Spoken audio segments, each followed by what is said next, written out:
Dans cet épisode, je vous propose qu'on fasse un petit point sur tout ce qu'on a vu. Rappelez-vous, dans l'épisode 2 et 3, ce que je voulais, c'était créer un petit programme pour suivre mieux mes finances. Tout au long de cette série, on reprendra cette trame et au fur et à mesure des nouvelles notions acquises, on améliorera ce programme. Je vous propose qu'on se retrouve directement dans le playground.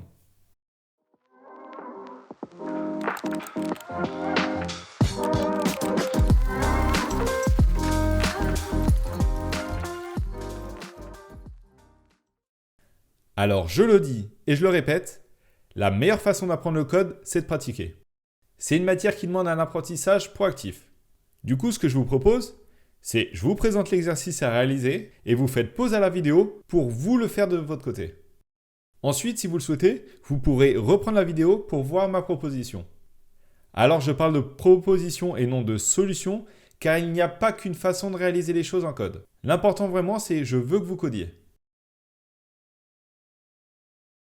Le but de cet exercice, c'est de reproduire cet affichage dans la console. Il correspond à un livre de compte contenant un solde et des entrées et des sorties d'argent. Pour ça, moi j'ai décidé de partir sur la création de 4 constantes pour chaque mouvement d'argent. Une qui correspond à la date, une autre qui correspond au type de mouvement, si c'est un crédit ou un débit, une autre pour le montant, et une dernière pour le titre de la dépense. J'ai toujours ma variable mon solde qui évoluera à chaque mouvement d'argent. Voici le playground que nous avions laissé à l'épisode 3, et ce que je vous propose, c'est de garder uniquement la variable mon solde et de vous lancer. Bon courage!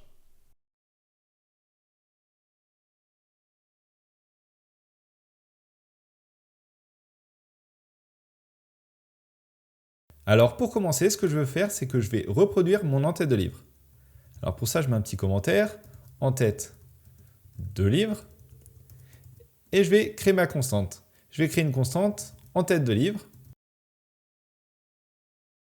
et je vais lui attribuer la valeur multistring, parce que vous avez un string sur plusieurs lignes, qui comprend mon point, deux points, livre de compte,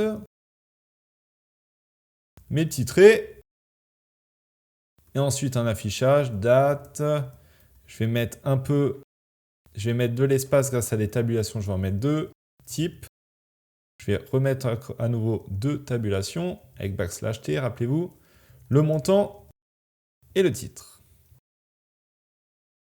Ok, super. Là, nous avons créé notre constante en tête de livre. Maintenant, ce qu'on peut faire, c'est l'afficher grâce à la fonction print. Donc, je mets print en tête de livre. Voilà.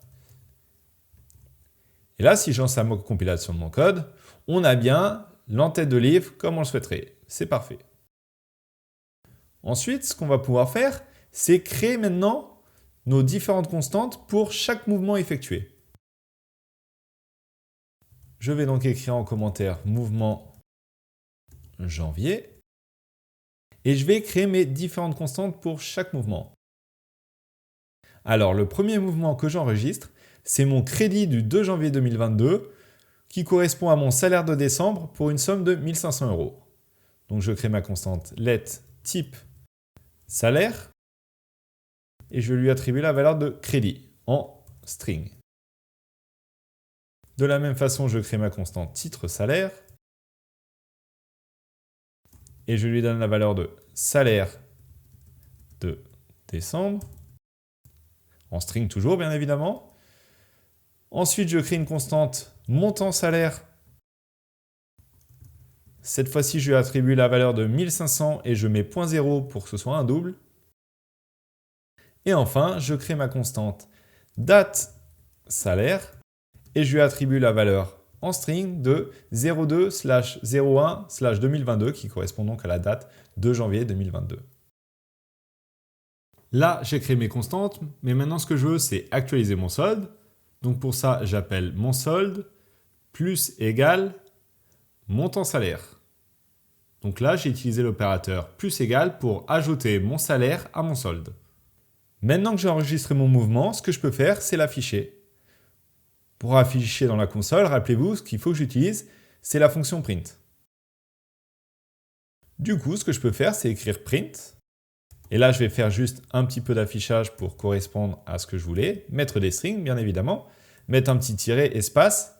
Et là, faire des interpolations pour y mettre mes différentes constantes.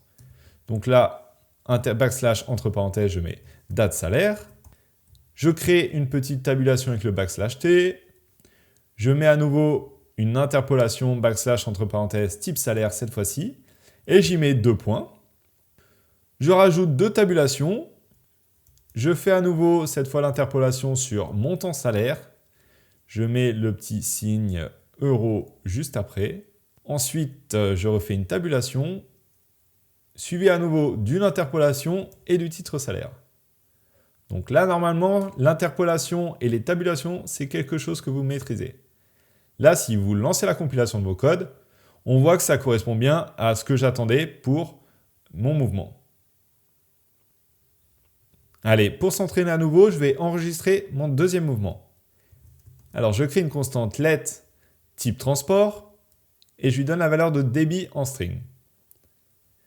Je crée une constante titre transport et je lui assigne la valeur de transport. C'est encore une fois une string, bien évidemment. De la même façon, je crée une constante montant transport et je lui donne la valeur de 60.0. Ensuite, je crée ma constante date transport à laquelle j'assigne 0401-2022 en string encore une fois. Et là donc j'ai bien créé mon mouvement d'argent. Maintenant ce que je vais faire c'est que je vais actualiser mon solde. Donc j'appelle mon solde, j'utilise l'opérateur composé moins égal et je mets montant transport parce que je veux enlever 60 € à mon solde. L'étape suivante, c'est maintenant d'afficher ce mouvement dans la console. Donc pour ça, je réutilise à nouveau la fonction print. J'ouvre les parenthèses et j'y passe mon tiret, l'interpolation pour y passer cette fois ma date transport. Encore une fois, je fais une tabulation. L'interpolation pour mon type de transport, 2 points.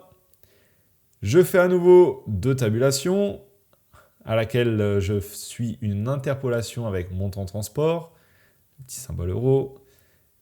Tabulation, et enfin, interpolation, titre transport. Ok, comme vous pouvez le voir, c'est un petit peu redondant, et on l'a déjà fait, c'est exactement pareil pour tous les autres mouvements. Alors je vais le faire en accéléré.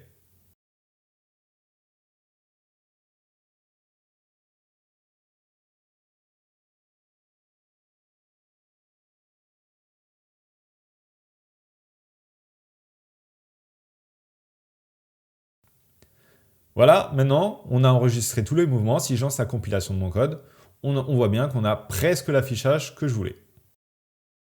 Ce qui nous manque maintenant, c'est les 2 dernières lignes avec les petits traits et le solde qui reste à ce moment-là du programme. Donc pour ça, j'ai juste à utiliser une fonction print. Encore une fois, grâce à un multistring, je vais afficher des petits traits suivis de mon solde, 2 points. Et là, j'utilise l'interpolation pour insérer mon solde dans mon multistring. Maintenant, si on lance la compilation du code, félicitations, vous avez bien réalisé l'exercice.